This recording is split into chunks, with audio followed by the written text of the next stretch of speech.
नमस्कार।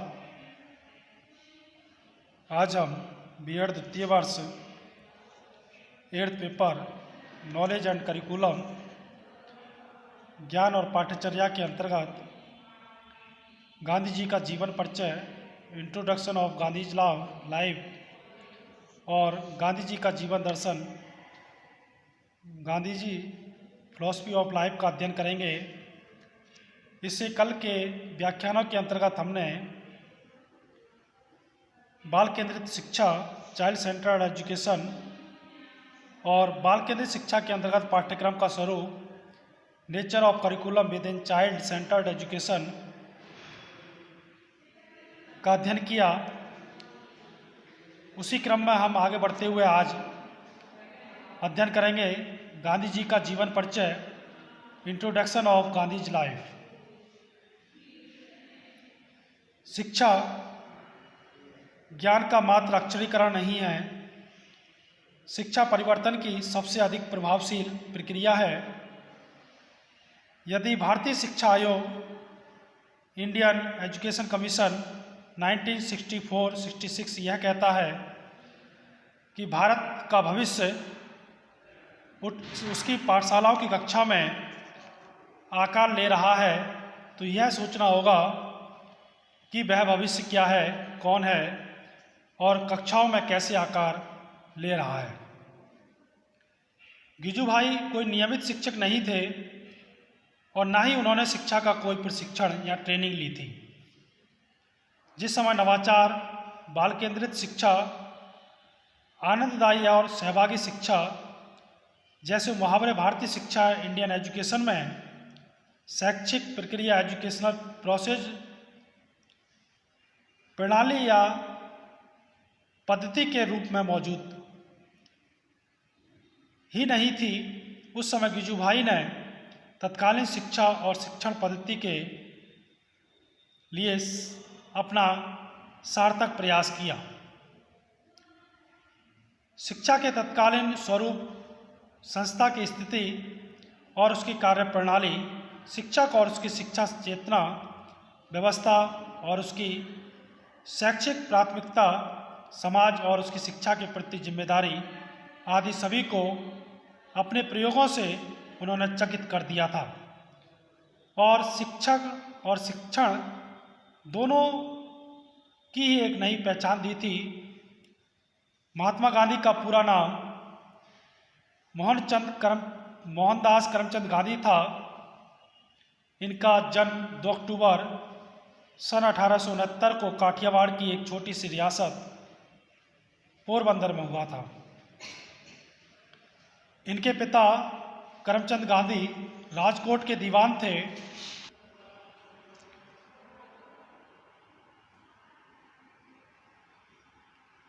इनकी माता अत्यंत धार्मिक प्रवृत्ति की महिला थी। माता के धार्मिक विचारों का गांधी जी पर अमिट प्रभाव पड़ा।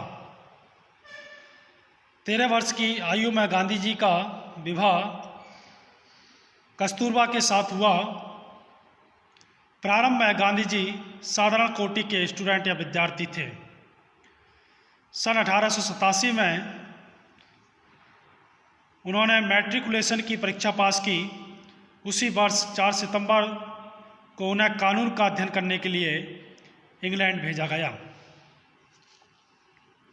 इंग्लैंड में लगभग 4 वर्ष तक कानून का अध्ययन करने के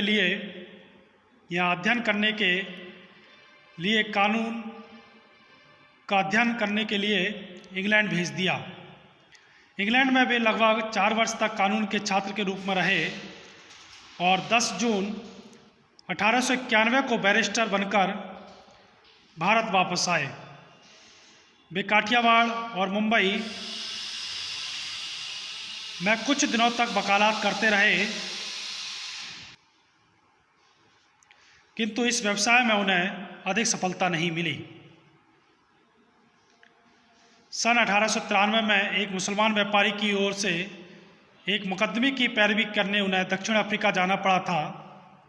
यद्यपि गांधी जी वहाँ केवल 1 वर्ष के लिए ही गए थे, परंतु वहाँ पर अपने देशवासियों की दुर्दशा और उनके साथ किए जाने वाले दुर्व्यवहारों ने उन्हें इतना विचलित किया कि उनकी दशा सुधारने के लिए और अंग्रेज़ों द्वारा उन पर होने वाले अत्याचारों के लिए आवाज़ उठाने के लिए वहाँ 20 वर्ष तक रहना पड़ा। इस अवधि में उन्हें गुलामी के कष्टों और वर्गभेद के जुल्मों का कटु अनुभव हुआ।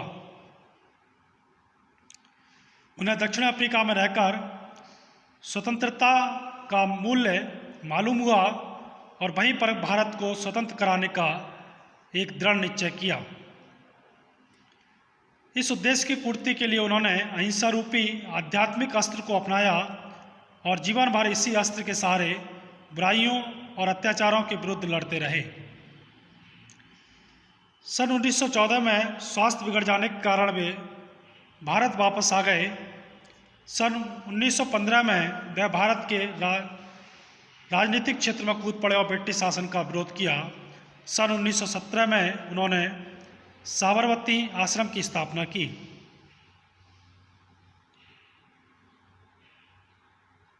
इस आश्रम का उद्देश्य हरिजन उद्धार, ग्राम उद्योग और सामाजिक सुधार और रचनात्मक कार्य करना था। सन 1921 में उन्होंने राष्ट्रीय शिक्षा योजना के संबंध में विचार प्रस्तुत किए। सन 1930 में कांग्रेस ने पूर्ण स्वतंत्रता का प्रस्ताव पास किया और स्वतंत्रता की प्राप्ति के लिए गांधी जी ने असहयोग आंदोलन प्रारंभ किया। यह आंदोलन काफ़ी उग्र हो गया और ब्रिटिश सरकार को गांधी जी के साथ समझौता करना पड़ा। यह समझौता 6 मार्च सन 1931 को हुआ, जो गांधी इरविन समझौता के नाम से प्रसिद्ध हुआ। इस समझौते के बावजूद अंग्रेज़ों ने अपनी दमनात्मक नीति को नहीं छोड़ा, जिसके परिणामस्वरूप 1942 में भारत छोड़ो आंदोलन की आग भड़क उठी।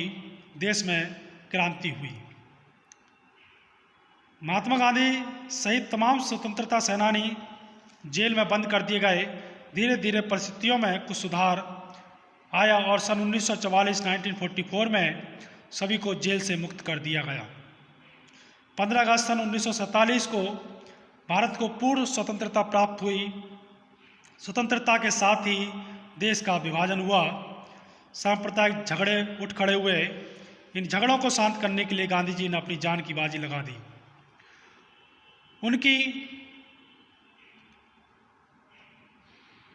सांप्रदायिक नीति से असंतुष्ट होकर एक संकीर्ण मन वाले युवक नाथूराम गोडसे ने शुक्रवार के दिन 30 जनवरी सन 1948 को अपनी गोली का शिकार बना लिया।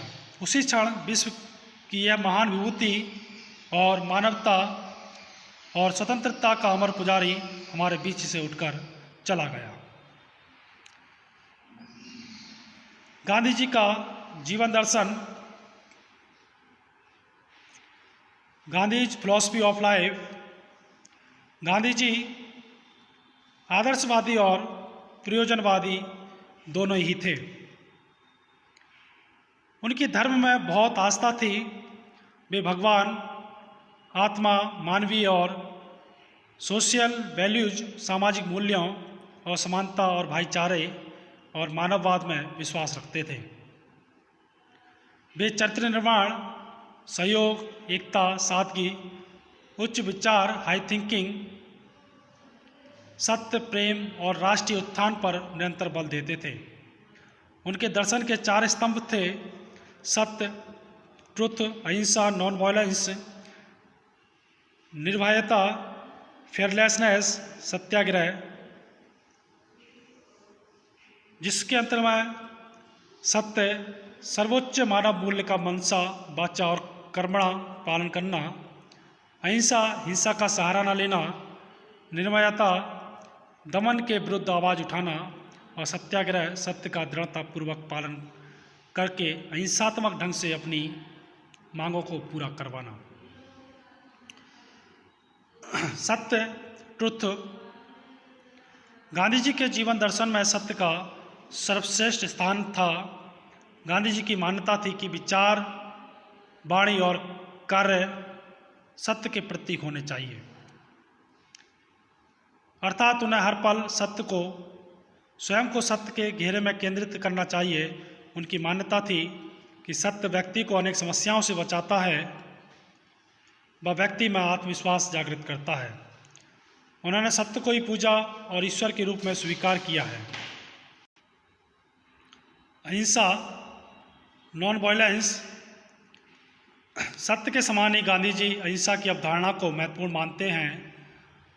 उनके अनुसार अहिंसा की अवधारणा में निम्नलिखित विशेषताएं पाई जाती थी। अहिंसा परम श्रेष्ठ धर्म है। अहिंसा पशुबल से अनेक अर्थों में उच्च है। अहिंसा परम प्रेम और श्रद्धा पर निर्भर है। अहिंसा से त्याग वृत्ति आती है। अहिंसा के लिए सदाचार और आत्मा पर नियंत्रण आवश्यक है। निर्भयता, फियरलेसनेस, गांधी जी के जीवन दर्शन का एक महत्वपूर्ण सिद्धांत यह है निर्भयता, फियरलेसनेस। गांधी जी के अनुसार निर्भयता का अभिप्राय है जीवन के विभिन्न क्षेत्रों में व्यक्ति निर्भीकता के साथ कार्य कर सके और किसी भी विपत्ति के आने पर निर्भीकता के साथ उसका अनुपालन कर सके। और अंतिम था सत्याग्रह। गांधी जी के जीवन दर्शन का एक पक्ष था उनका सत्य के लिए आग्रह अर्थात सत्याग्रह। सत्याग्रह का तात्पर्य है जीवन की प्रत्येक परिस्थिति में व्यक्ति सत्य की दिशा में किए गए निर्णय पर अडिग रह सके। जो व्यक्ति सत्य पर अडिग रहता है और जीवन में सफलता की ओर उन्मुख होता है, उन्होंने सत्याग्रह के अर्थ को स्पष्ट करते हुए लिखा, सत्य का अर्थ है झूठ के परे और सत्याग्रह का अर्थ है सत्य का बल, दृढ़ अवलंबन। तो ये था गांधी जी का जीवन दर्शन, गांधी फिलॉसफी ऑफ लाइफ। कल इससे आगे हम गांधी जी का शिक्षा दर्शन, गांधी एजुकेशनल फिलॉसफी का अध्ययन करेंगे। धन्यवाद।